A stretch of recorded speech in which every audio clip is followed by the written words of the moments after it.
வணக்கம். ரீசெண்டாக நடந்த இந்த தாவேகா சேலம் மாநாட்டில் நிறைய ஆச்சரியக்குறிகள் தாவேகா தலைவர் விஜய் மாதிரியே பேசிக்கிறாங்க. மாதிரியே என்ன, அவரே தான் இவங்க உடம்புக்குள்ளார இறங்கி பேசிக்கிறாங்க அப்படின்ற மாதிரி இருக்குது. அதெல்லாம் பட்டிட்டிங்க, நீங்கள் பார்த்துருவோமா? Let's go to the show.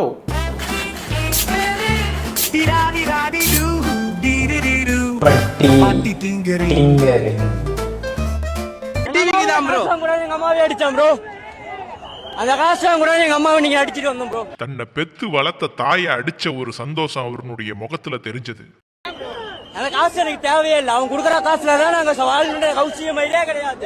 Government போட்டு விடுற அந்த 5000 ரூபாய் பணம் உனக்கு தேவையானு பெத்த தாயவே போட்டு அடிச்சிருக்காரு இந்த தாவேகா தோழர்.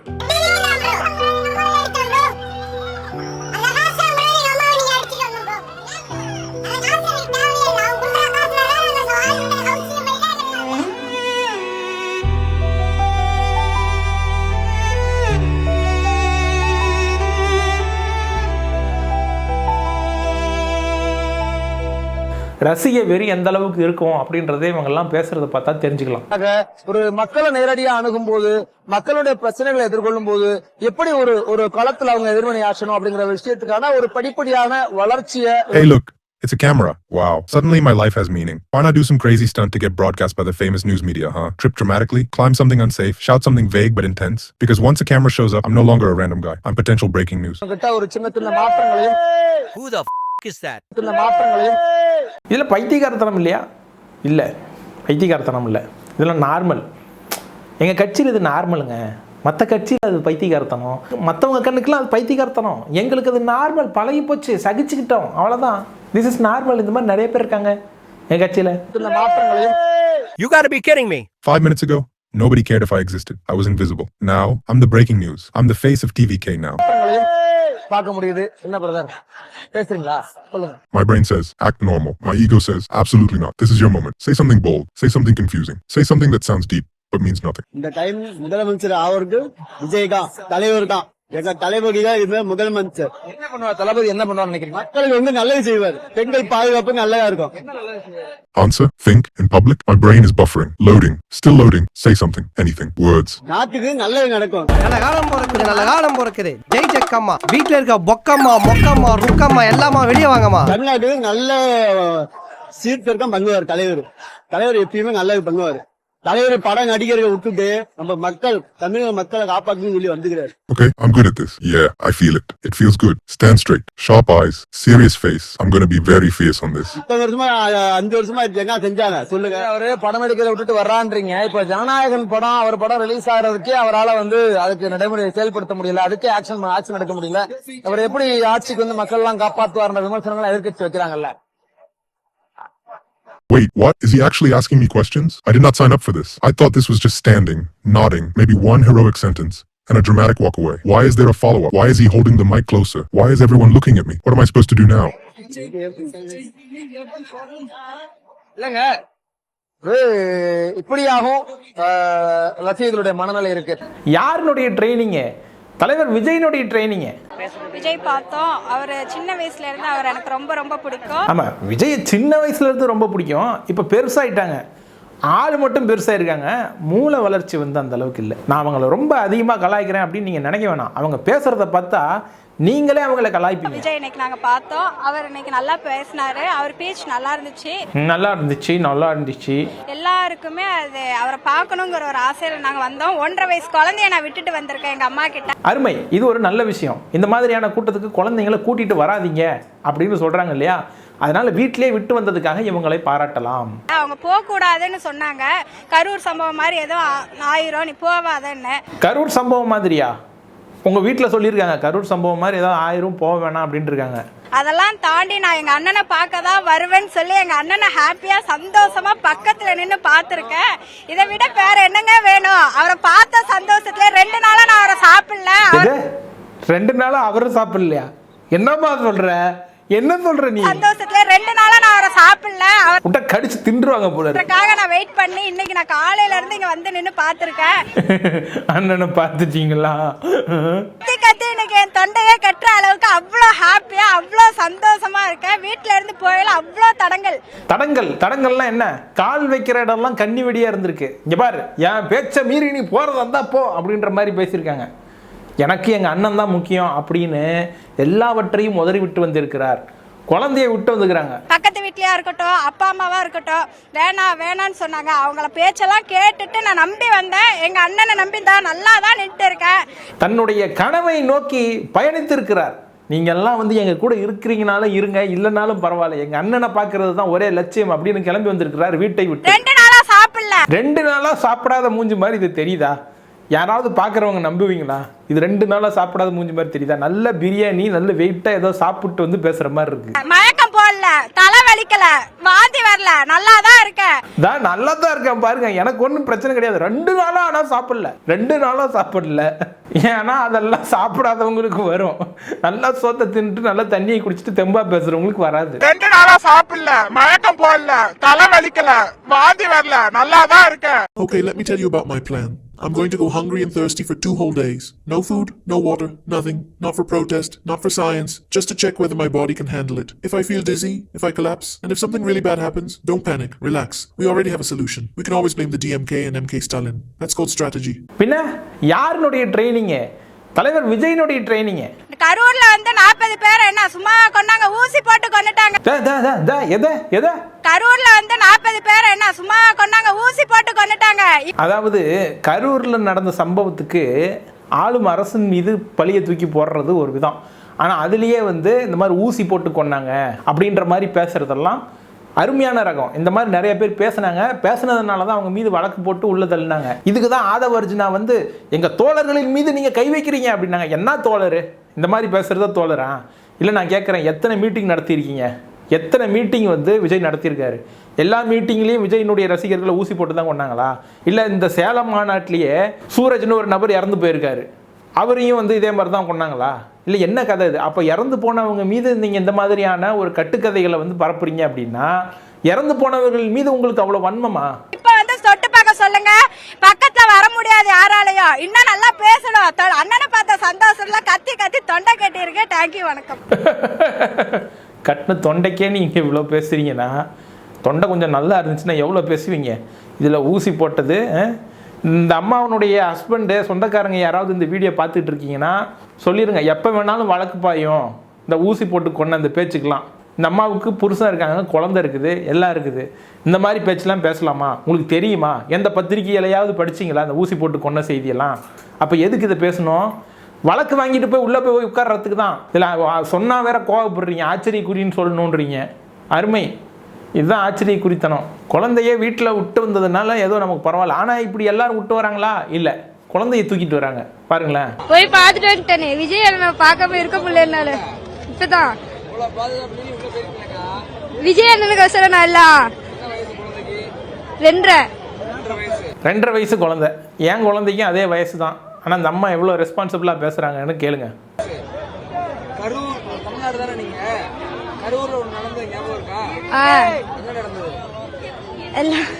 கூட்ட நெரிசல்ல எல்லாம் சில பேர் தான். இப்போ அந்த அம்மா என்ன சொன்னாங்க?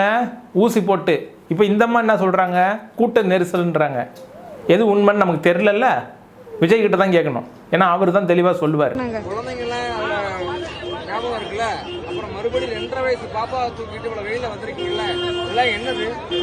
இல்லைங்களா, ஓரமா நின்னு பாத்துட்டு வந்துட்டு இங்கதான் சேஃப்டி. ரொம்ப மனசாட்சியோட பேசணும். என்ன சேஃப்டி? எது சேஃப்டி அப்படின்னா இவங்களை பொறுத்த வரைக்கும் தான் சுற்றி இருக்கிறாங்க பாருங்க, இவங்க தான் சேஃப்டி. பின்னாடி துண்டு கட்டிக்கிறாங்க பாருங்க, தோலில் துண்டு போட்டிருக்காங்க பாருங்க, இவங்க தான் சேஃப்டி. ஏன்னா இவங்கெல்லாம் பாதுகாத்துக்கிறாங்களாம்.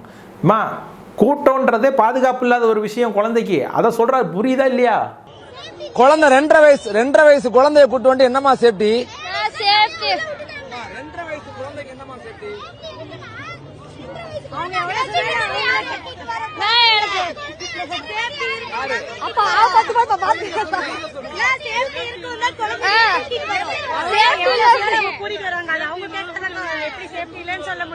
அதாவது மணி 12க்கு மேல ஆகுது, உச்சி வெயில்.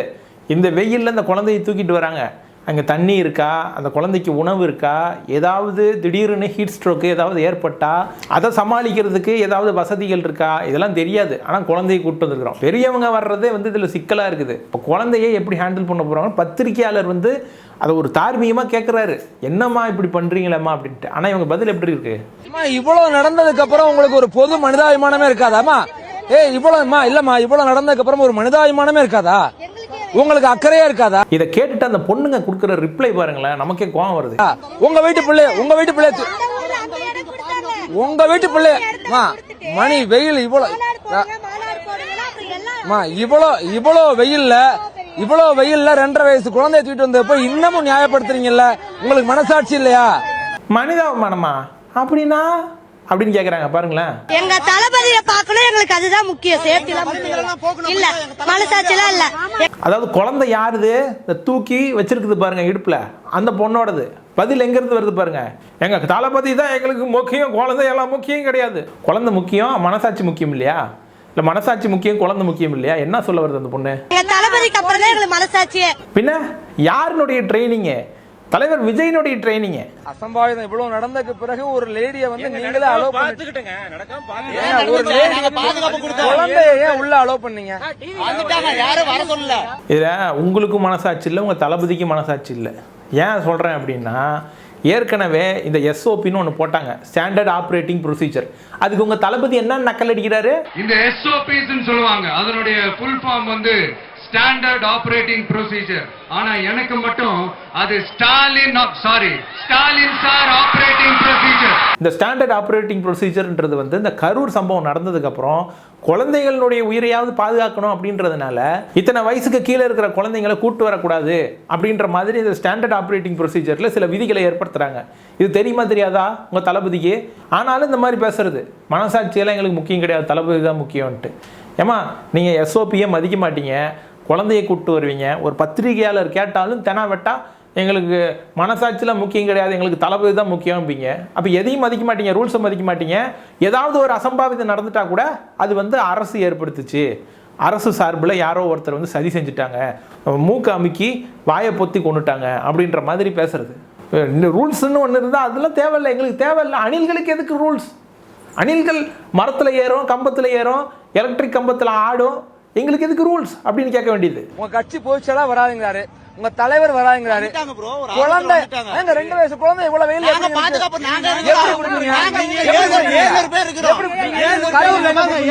கரூர்ல எங்க கொடுத்தீங்க? கரூர் இங்க சேலம், சேலத்தை பத்தி பேசுங்க. ஆமா, கரூரை பத்தி பேசாதீங்க, அது வேற நாடாயிடுச்சு. இது சேலம், இது வேற கண்ட்ரி, அது வேற கண்ட்ரி. தெரியுமா உங்களுக்கு? சட்டம் தெரியுமா உங்களுக்கு? அணில்களுக்கு தெரியும். கரூர் இங்க சேலம், சேலத்தை பத்தி பேசுங்க. இவ்வளவு வந்து இர்ரெஸ்பான்சிபிளா பேசுறாங்க, இர்ரெஸ்பான்சிபிளா நடந்துக்கிறாங்க. அதனால தான் தாவேகா குறித்து யாராவது விமர்சனம் வச்சாலோ இல்லை அந்த விமர்சனத்தை இவங்க எதிர்கொள்கிற விதமே பார்த்தா அதுவே கிறுக்குத்தனமாக இருக்குது. அதனால தான் சில பேர் வெறுத்து போய் எனக்கு இதெல்லாம் வந்து இவங்ககிட்ட பேசுறதுக்கே விருப்பம் இல்லைங்க அப்படின்னு ஆஃப்லைன் போயிடுறாங்க. இந்த வீடியோஸ் வந்து மெசேஜ் ஓரியன்டா போட்டு இருந்தீங்க சோஷியல் மீடியால, இப்ப சமீப காலமா குறைஞ்சிடுச்சு. ஏன் போடுறது நீங்க? இந்த மக்கள் அதுக்கு வந்து ஒர்த் இல்லைன்னு முடிவு பண்ணிட்டேன் சார். ஏன்னா நான் உண்மையாக அதான் நினைக்கிறேன். ஏன்னா பர்சனல் இன்ட்ராக்ஷன் வித் பீப்புள் 41 உயிர்கள் வந்து கரூர்ல போயிருக்கு. உதாரணத்துக்கு சொல்றேன், ஒரு உதாரணமா சொல்றேன். நான் எந்த கட்சி சார்பாகவும் இப்ப பேசல. 41 உயிர்கள் போயிருக்கு. அந்த குடும்பங்களே அந்த விஷயத்த மறந்துட்டு கடந்து போறாங்க. அப்படி அவங்களுக்காக எதுக்கு நம்ம பேசணும் அப்படிங்கறது எனக்கு ரொம்ப ஒரு மாதிரி விரக்தியா இருக்கு. 41 பேர் இறந்தது நமக்கு என்ன மாதிரியான உளவியல் துன்பத்தை கொடுத்துச்சு, நம்ம அந்த துக்க சம்பவத்தை வந்து எதிர்கொண்டது எவ்வளோ சோகமான விஷயம் அப்படின்றது நமக்கு எல்லாத்துக்குமே தெரியும். ஆனால் விக்டிம்ஸ்னு நம்ம பார்க்குறோம்ல சில பேர், அவங்களுடைய ரியாக்ஷன் என்னவா இருந்துச்சு, அது அதிர்ச்சிகரமாக இருந்தது. அவங்க என்ன பேசுனாங்க அப்படின்றதுக்குள்ளார டீட்டெயிலாக போகிறது அவ்வளோ நாகரிகமாக இருக்காதுன்றதுனால நம்ம கடந்து போகிறோம். ஆக்சுவலி அது ரொம்ப ஷாக்கிங்காக தான் இருந்துச்சு எனக்குமே. இன்னைக்கு காலையில் டிஎம்கே கவர்மெண்ட் 5000 ரூபாய் கொடுத்தாங்க, உடனே இது வந்து ஜெயிச்சிருவாங்க அப்படின்னு நம்பிட்டு இருக்காங்க. அவங்களுக்கு ஒன்று தான் சொல்லிக்கிறேன், மக்கள் ரொம்ப தெளிவாக இருக்காங்க. நீ இது பேச வேணாம், இது வேணாம், இது பேக் ஃபேர் ஆகும், நீ இதை பற்றி பேசுனீன்னா அது ஒழுங்காக பேசணும், அதுக்கான அறிவு வேணும், வேண்டாம் சொன்னால் கேள். இந்த மாதிரி பயனர்கள் வந்து இதனால பயனடைஞ்சுக்கிட்டே தான் இருக்காங்க. உங்களுக்கு வேணும்னா அந்த 5000 ரூபாய் வந்து துச்சமாக தெரியலாம், ஆனால் எல்லாத்துக்குமே இந்த 5000 ரூபாய் துச்சமாக தான் தெரியும் அப்படின்னு நீங்கள் நம்புறீங்க. பார்த்தீங்களா, குழந்தை மனசு, அதே தளபதிக்கு இருக்கிற அதே குழந்தை மனசு. ஃபர்ஸ்ட் டைம் பார்த்தோம், ரொம்ப ரொம்ப ஹாப்பியானோம். ஏன் வாய்ஸ் இப்படி இருக்குது, என்ன ஆச்சு? ஏன் சூப்பரா பேசினாரு. டிவி இவ்வளவு நாள் டிவில தான் பார்த்தோம், இப்ப நேர்ல பாக்குறோம். வேற மாதிரி சூப்பரா இருந்துச்சு. முன்னாடி பார்க்கலையே, பார்த்திருந்தா செத்துறப்படா அப்படின்ற மாதிரி இருக்கு. உள்ள பூந்து எப்படினாலும் வந்துட்டோம். வந்து ஒரு வழியா தளபதி ஃபுல்லா பார்த்தாச்சு. செம்ம ஹாப்பி. ஃபுல்லா பார்த்துட்டீங்களா தளபதியா? பாவம் அந்த போலீஸ் அங்கிளை தடுத்து கீழே உழுவ போயிட்டாரு. அப்படியா? போலீஸ் அங்கிள் கீழே விழுந்துட்டாரா? அருமமா அருமமா. நீங்க என்ன பண்றீங்க, வீட்டுக்கு போயிட்டு சோசியல் மீடியாவில் எங்க காவல்துறை எங்க போச்சு, போலீஸ் ஃபோர்ஸே இல்லை அப்படின்னு ஒரு பதிவு போடுங்கம்மா. அதை வச்சு நான் ரீட்வீட் பண்ணுவார். அதை போடுங்க. நேபாள் மாதிரி வேற எந்த புரட்சியும் வேணாம், எங்களுக்கு நேபாள் மாதிரி ஸ்ரீலங்கா மாதிரி புரட்சி ஏற்பட்டால் போதும். அதுக்குன்னு நீங்கள் கம்யூனிஸ்ட் நாடுகள் அந்த புரட்சி இந்த புரட்சி கியூபா புரட்சி அதெல்லாம் தேவையில்லை. நமக்கு அதெல்லாம் தேவையில்லை. நமக்கு ஸ்ரீலங்கா நேபாள் போல இருக்கணும். பாவம் அந்த போலீஸ் அங்கிளை தடுத்து கீழே உழுவ போயிட்டாரு. இந்த தளபதியை பாக்கிறதுக்கோசரம் நாங்க உயிரோட காத்திருந்து வந்தோம். நாங்க அவரை பாக்குறதுக்கு. ஆமாமா, உயிரோட வந்திருக்கீங்க தெரியுது.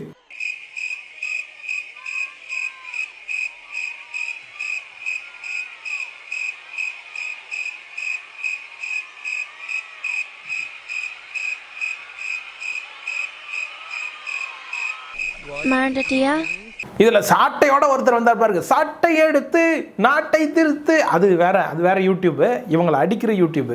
இது வேற சாட்டை. இது வந்து எம்ஜிஆர் கையில கொடுத்தாங்களா அந்த சாட்டை.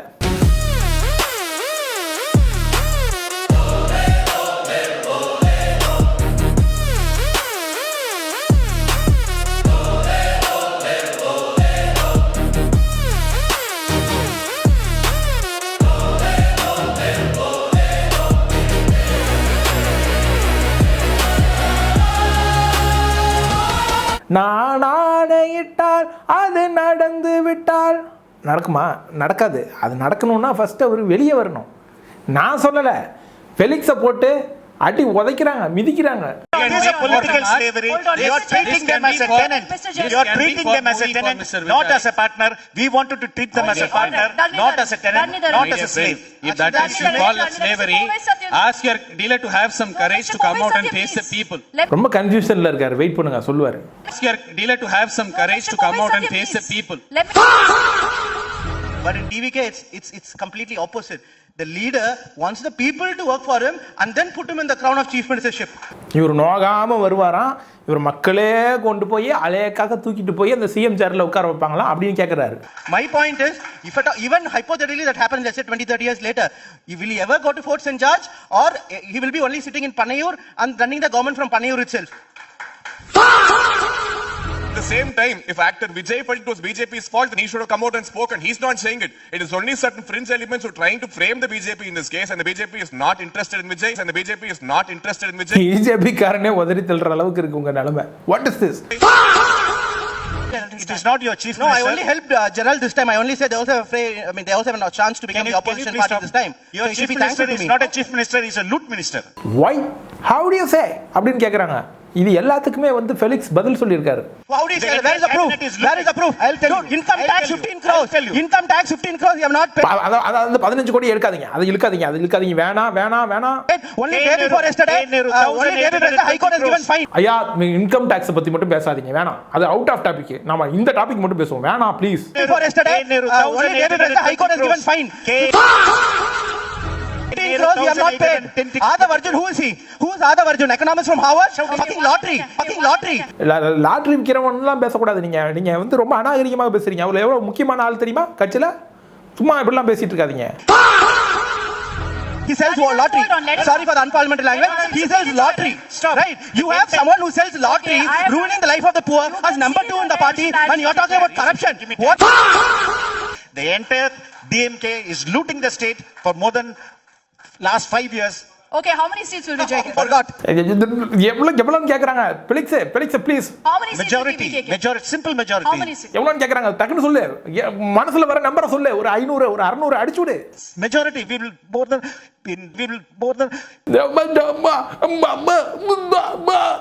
என்னாச்சு? we will more than அழுகுறான். more than 50 constituencies. 50யா? 50 ரொம்ப கம்மியா இருக்குது ஃபெலிக்ஸ்.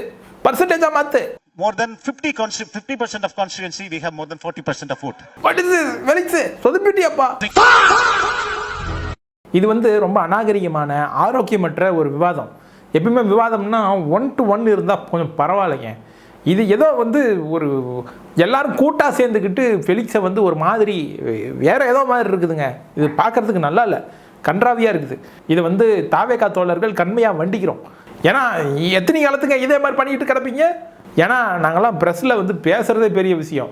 அதில் இந்த மாதிரி கிடுக்குப்பிடி கேள்விகள்லாம் கேட்டால் எங்களை எல்லாம் சேர்ந்துக்கிட்டு கார்னர் பண்ணால் இதெல்லாம் நல்லது இல்லாமல். இந்த ஷோ உங்களுக்கு பிடிச்சிருந்தா லைக், ஷேர், கமெண்ட், சப்ஸ்கிரைப் பண்ணுங்கள்.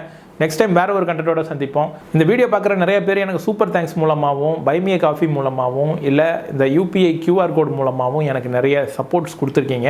எல்லோருக்கும் ஒரு நன்றி தெரிவிச்சுக்கிறேன். இந்த பை மீ a காஃபி அல்ல சூப்பர் தேங்க்ஸ் இது மூலமாக எனக்கு இன்னும் சப்போர்ட் பண்ணணும் அப்படின்னு நினைக்கிறவங்க கீழே இருக்கிற இந்த டெஸ்கிரிப்ஷனில் இருக்கிற பை மீ a காஃபி ஆப்ஷனை பயன்படுத்திக்கோங்க, இல்லை சூப்பர் தேங்க்ஸ் ஆப்ஷனை பயன்படுத்திக்கோங்க. இல்லை UPI QR கோட் கொடுத்தா எனக்கு வந்து சப்போர்ட் பண்ணுறது ரொம்ப வசதியாக இருக்கும் அப்படின்னு நினச்சிங்கன்னா இங்கே UPI QR கோட் கொடுக்குறேன். அதை பயன்படுத்தி நீங்கள் எனக்கு சப்போர்ட் பண்ணலாம். அடுத்த தடவை வேறு ஒரு கண்டென்ட்டோட உங்களை சந்திக்கிறேன். நன்றி, வணக்கம்.